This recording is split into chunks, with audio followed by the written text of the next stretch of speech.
গাছের মানে ছিম এটা, এতে কোনো ওষুধ দেওয়া হয় না। এগুলো কি পালন পালন বলে, এগুলো শাক, এগুলো পেঁয়াজের কালি,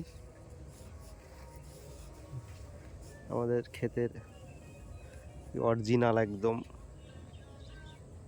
শাক, পালন শাক। কিছু মোটামুটি আমাদের বাড়িতে চাষ হয় এগুলো আর কি, কি বলে, রসুন, এগুলো কপি, এটা পটল, আর এটা হচ্ছে আলু, এটা হচ্ছে মটরশুঁটি ধরেছে গাছে, পেঁয়াজের কালি বেরিয়েছে, দেখো যে খাওয়ার মতো হয়ে গেছে।